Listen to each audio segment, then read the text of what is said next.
Breaking: 5 U.S. Navy destroyers. No carrier, no air wing, no FA-18S on station. And Iran just committed its entire Red Sea strike force to what its generals calculated was the closest thing to a soft target the United States Navy ever puts in open water. They were wrong, and they are about to find out exactly how wrong in the next 6 minutes. Hit like right now. Type coal in the comments. Let's get into it. It is 5:22 in the morning on the northern Red Sea. The water is black and flat, and the pre-dawn horizon has not yet started to bleed color. Somewhere out there, running in formation at standard transit speed, radar arrays turning, combat information centers fully manned, vertical launch cells loaded and ready. 5 Arleigh Burke-class guided missile destroyers are completing a surface action group transit.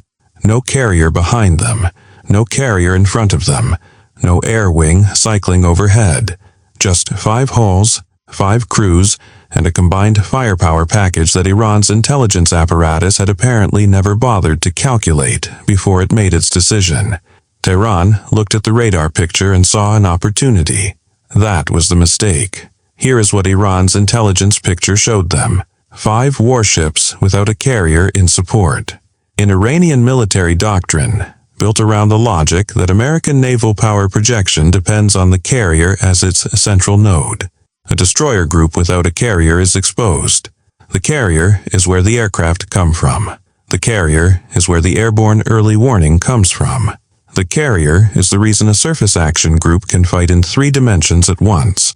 Without it, Iranian planners believed, 5 destroyers are 5 individual targets. Here's what Iran's intelligence picture did not show them. Those 5 destroyers carry a combined total of 480 vertical launch cells between them. 480 individual launch positions, each one loaded. SM-2, Block 3, sea interceptors for terminal phase anti-air engagement. SM-3, Block 2, exo-atmospheric kill vehicles built to intercept ballistic missiles in mid-course, above the atmosphere, at altitudes where no conventional defense has any answer. SM-6 dual-role missiles, capable of engaging both air threats and surface targets at extended range. And Tomahawk land attack missiles, BGM-109S, terrain following, GPS guided, loaded with pre-programmed target coordinates that were entered into the fire control computers before these ships ever left port. Iran did not see 5 warships. Iran looked at 5 warships and missed 480 missiles that were already aimed at them. The 5 ships are the USS Cole, the USS Arleigh Burke, the USS Gravely, the USS Carney, and the USS Roosevelt. 5 Arleigh Burke-class hulls running in cooperative engagement mode, their AN/ASC PY1D multifunction radar arrays networked together, so that what one ship sees, all 5 ships can engage. No firing solution is local to a single hull. The network owns every track. Every target painted by any one radar is available to every weapon in every VLS cell across all 5 ships simultaneously. Below them, running at classified depth on parallel tracks, 2 Virginia-class attack submarines provide silent escort. The group has no carrier. It has no need of one. It is not a soft target. It is the most concentrated surface-based firepower the U.S. Navy can place inside a single grid square, and the lead ship, the ship running at the front of this formation on a pre-dawn Red Sea, is the USS Cole. 25 years ago, the Cole was nearly killed in the harbor at Aden. A small boat loaded with explosives pulled alongside her hull during a routine fuel stop and detonated. 17 sailors died. The explosion tore a 40 by 60 foot hole in the ship's port side and came within seconds of sinking her. The Navy did not retire her. They brought her home to Pascagoula, Mississippi, rebuilt her from the keel frame out, and put her back to sea. Because the Navy does not retire ships that can still fight. The Cole has been fighting ever since. In the last 14 months alone, the Cole's crew has shot down more Houthi anti-ship ballistic missiles over the Red Sea than any other single hull in the theater. She has been here before. Her crew has drilled for exactly this kind of threat picture. Her Combat Information Center is, at 5:22 a.m., calm and watchful and fully manned. Now, let me walk you through what Iran built, because it is genuinely sophisticated, and it deserves to be understood before you watch it get taken apart. The IRGCN attack plan is structured around 4 simultaneous axes with a carefully sequenced timeline. This is not a single-wave attack. This is a layered assault specifically engineered to overwhelm a destroyer group that lacks carrier-based air cover. Axis 1, 47 IRGCN, fast attack craft and missile boats, staged out of the Yemeni port of Hudaydah, moving south to north at flank speed on a closing course designed to approach the destroyer group from the port quarter. The sector where radar coverage on a single ship formation is historically thinner. The fast boats are numerous, they are fast, and their job is to force the destroyers to engage a surface threat at close range, eating defensive attention and ammunition before the next wave arrives. Axis 2, 88, Shahed 136 loitering munitions. Armed drones launched from 3 IRGCN-controlled proxy staging sites in western Yemen, programmed to arrive over the destroyer group simultaneously with the fast boats. Their purpose is not to penetrate independently. Their purpose is saturation. Flood the close-in defensive systems with more tracks than the available interceptors and point defense mounts can process at once. Axis 3, 26 Kalij Fares, anti-ship ballistic missiles, shore-launched from 3 separate battery positions along the Yemeni coast under direct IRGCN operational control. Time to arrive during the peak defensive workload window created by the surface and drone engagements. This is the kill shot. If the fast boats and drones do their job and saturate the SM-3 and SM-6 inventory, the ballistic missiles arrive into a depleted magazine. Axis 4, 1 Fate-class submarine, running quiet, pre-positioned beneath the destroyer group's projected transit lane for the past 31 hours. Its mission is not to strike first. Its mission is patience. Wait for the surface engagement to begin. Wait for damage control parties to be committed. Wait for a hull to slow or stop, and then fire a full wire-guided torpedo salvo into whatever survives. Iran designed this attack specifically for a fleet without a carrier. No air wing means no FA-18S to break up the fast boat swarm before it ever reaches threat range. No carrier means no EA-18G Growler aircraft aloft to jam the drone guidance frequencies from altitude. No carrier means the destroyers absorb everything alone. Iran forgot about the submarines. 5:31 a.m. First track alarm. All 5 combat information centers go weapons-free simultaneously. This is the moment the Cooperative Engagement Capability Network earns its existence. The instant the Coles AN/SPY-1D paints the first fast boat contact inbound from the southwest. Every ship in the group already has a firing solution on it. There is no handshake delay. There is no radio coordination exchange. There is no hesitation while one commanding officer waits for another to confirm. The network sees the contact. The network fires. Harpoon anti-ship missiles break the surface off all 5 destroyer hulls and run out toward the fast boat swarm at low altitude, sea skimming, closing at subsonic sprint speed. Extended range rounds from the 5-inch deck guns begin engaging simultaneously, not trying to kill individual boats at maximum distance, but establishing beaten zones across the swarm's projected path, forcing dispersal, breaking up the formation's timing before it can execute its coordinated close approach. The fast boats are fast, they are numerous, but they are not armored. They are not equipped with any interceptor system, and they are now approaching 5 networked warships, firing at them from multiple simultaneous vectors. 39 of the 47 IRGCN fast attack craft are destroyed or disabled in the first 11 minutes of the surface engagement. Not in the last 11 minutes. In the first 11. The remaining 8 vessels attempt to scatter, individual boats breaking off their attack runs and reversing course, trying to open distance. The MH-60R Seahawk helicopters operating off the Cole and the Roosevelt are already airborne. They close on the 8 scattering boats methodically.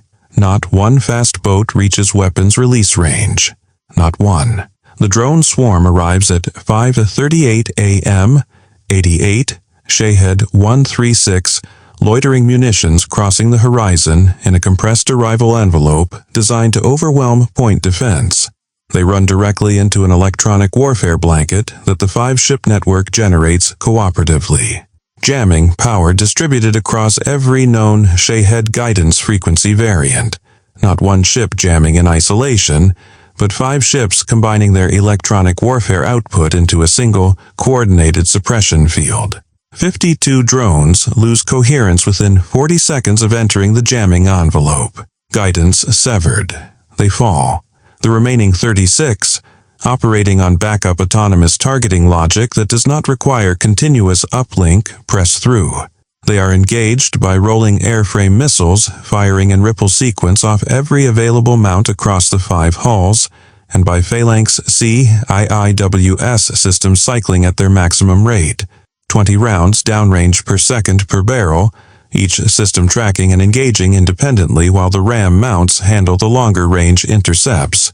The last drone is killed at 5:43 a.m.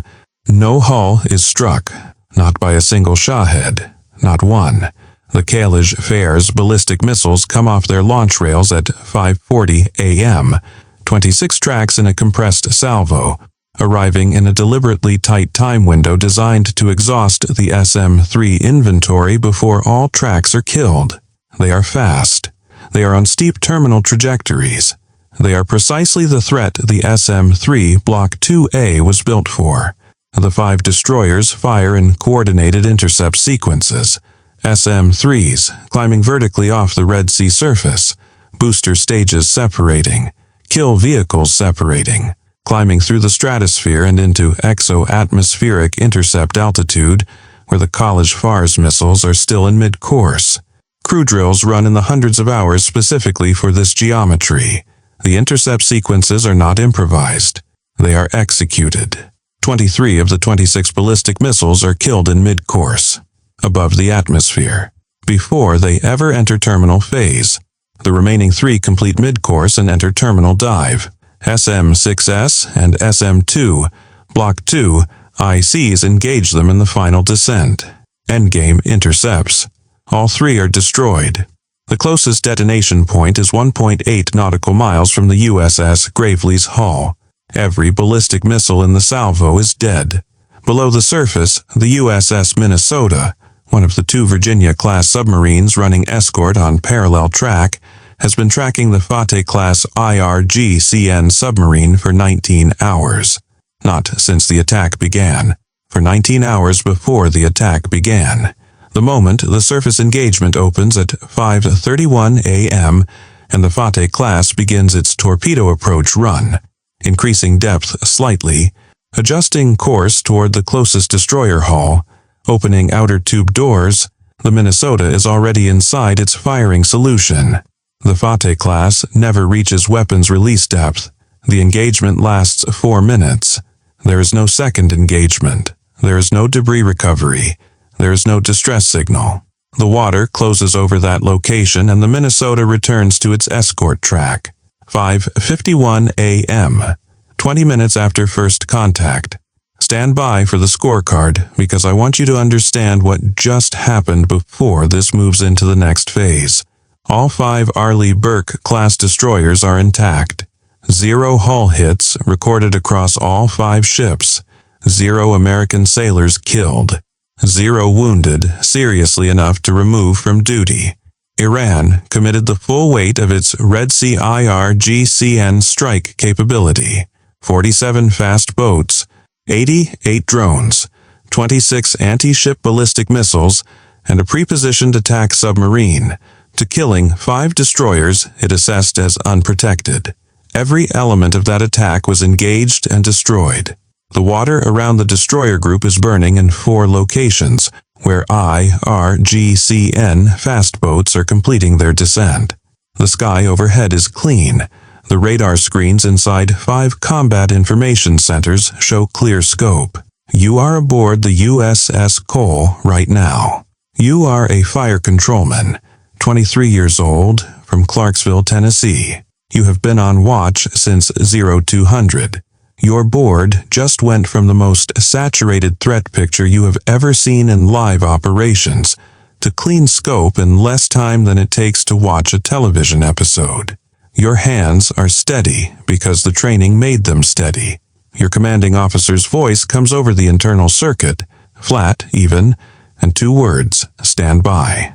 At 5:52 a.m., the authorization to execute Operation Iron Ledger transmits from NAVCENT to the destroyer group on an encrypted burst communication. The message is 6 lines. The 6th line is the execution order. What Iran did not know, what no Iranian military planner had entered into the attack timeline as a variable, is that the moment IRGCN fast boats left the port of Hodeidah, the pre-authorized strike package against IRGCN naval and missile infrastructure across Yemen and the Iranian coast was already unlocked. There was no deliberation required. No National Security Council emergency session convened. No call between Washington and CENTCOM while the attack was still in progress. No press availability before the response went out the door. The trigger condition had been written into the rules of engagement weeks before this morning.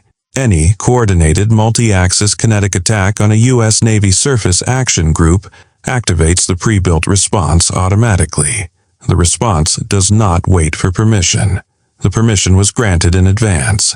The destroyers had been carrying the answer before they were ever asked the question. 5:53 a.m. The Tomahawks leave their cells. The USS Cole fires first.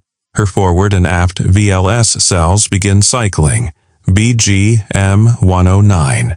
Tomahawk land attack missiles, clearing the launcher one after another, in a sequence timed to prevent thermal and blast interference between launches. Each missile climbs vertically off the Red Sea surface, booster burning, then pitches over to its programmed heading at low altitude, terrain following guidance engaged, GPS navigation locked onto coordinates that were entered into its mission computer before this ship departed port. The Cole launches her full Tomahawk salvo in under 90 seconds. The USS Arleigh Burke fires 20 seconds behind her. The Gravely follows. The Kearney follows. The Roosevelt completes the surface salvo sequence. Below the surface, the USS Minnesota and her companion Virginia class clear their own Tomahawk payload in 2 coordinated subsurface launches, missiles climbing from depth, breaching the surface, boosters igniting, pitching to their headings and accelerating away. 411 Tomahawk land attack missiles are airborne before 6 a.m. 411. Let me walk you through the target list. Because this is not a punishment strike, this is not a message, this is a capability removal operation, and the target set was built with one logic. Every system Iran used to build, stage, coordinate, and execute this morning's attack, and every system Iran has not yet used but could use tomorrow, ends today. The 3 College Fars ballistic missile battery sites that fired this morning, all 3 targeted for simultaneous strike. Time to arrive before any mobile launcher element can relocate. The 2 College Fars battery sites that held back during this morning's engagement and did not fire, both targeted. A battery that held fire once is a battery conserving for a second use. Both sites end today. The IRGCN naval facility at Hodeidah that staged, fueled, armed, and launched 47 fast attack craft this morning. The piers, the fuel infrastructure, the small craft maintenance facility, the weapons storage bunkers, the 3 IRGCN drone staging and storage facilities in western Yemen, the sites that loaded, programmed, and launched 88 Shaheds before sunrise. The Fateh-class submarine's home base at Bandar Abbas, because that submarine came from somewhere, was maintained somewhere, was crewed and armed somewhere, and that somewhere does not continue operating after today. 6 IRGCN command and control nodes spread across the Iranian coastline and western Yemen that served as the real-time coordination architecture holding this four-axis attack together as a single integrated operation. Not a collection of separate engagements, but one synchronized strike. The nodes that made it synchronized are the nodes that end today. And the IRGCN Forward Planning Headquarters, the facility whose staff produced the attack concept, wargamed the four-axis approach, calculated the Iranian assessment that a carrier-less destroyer group was a soft target, wrote the operations order, and transmitted the execute authority to every element of the attack this morning. That headquarters, and every intelligence assessment and future planning document inside it, ends at 6:19 a.m. 6:19 a.m., 27 minutes after the Tomahawks left their cells. All 23 targets struck simultaneously, not sequentially, not in priority waves. The time-on-target sequencing was built into each missile's individual flight profile, flight paths of different lengths adjusted, so that every weapon arrives at its target at the same moment. 23 IRGCN military installations, naval facilities, missile battery sites, drone staging areas, command nodes, and the planning headquarters that designed this morning's attack. All of them gone inside the same 60-second window. The headline runs at 6:21 a.m. U.S. destroyer fleet destroys 23 IRGCN targets after Iran launches full four-axis attack in Red Sea. Now let me give you the arithmetic, because the arithmetic requires no interpretation and no commentary. It speaks cleanly. Iran committed to this engagement 47 fast attack craft, 88 loitering munitions, 26 anti-ship ballistic missiles, and 1 attack submarine. Total American hulls hit 0. Total American casualties 0. Total IRGCN military assets surviving the engagement. 8 fast boats, disabled and non-combat capable, located and being tracked. In return, 23 IRGCN military installations ceased to exist before sunrise. 5 missile battery sites, the full Khalid Fares network under IRGCN operational control in Yemen. 1 major naval facility. 3 drone infrastructure sites, 1 submarine base, 6 command and control nodes, 1 forward planning headquarters. That is the complete exchange. Iran's foreign ministry issued a statement at 7:14 a.m. calling the American response an act of aggression against sovereign military infrastructure and demanding an emergency session of the UN Security Council. The Pentagon released the engagement timeline, the pre-attack tracking records, and the battle damage assessment imagery at 7:45 a.m. The statement from the Secretary of Defense was 9 sentences. The last sentence read, "The United States does not require a second provocation to respond. It requires only the first." American allies in the region, the United Kingdom, France, and Australia, issued coordinated statements within 2 hours describing the U.S. response as proportionate and consistent with the right of self-defense. Saudi Arabia issued no statement. Israel issued no statement. Both were noted. Here is the strategic lesson. And it is the lesson this morning writes permanently into every future calculation about American surface naval power. The USS Cole fired the first Tomahawk of the retaliatory salvo. That detail is not incidental. It is not symbolic decoration added after the fact. The Cole's position as lead ship of this surface action group, the ship that took the first track alarm, the ship whose fire control network first identified the incoming fast boats, the ship whose crew has spent 14 months shooting down ballistic missiles in this exact body of water, meant that operationally, logically, the Cole fired first. The same ship that Iranian proxies tried to sink in a Yemeni harbor 25 years ago, with a bomb-laden boat, fired the first weapon in the largest single retaliatory strike against IRGCN infrastructure in the history of the two nations' conflict.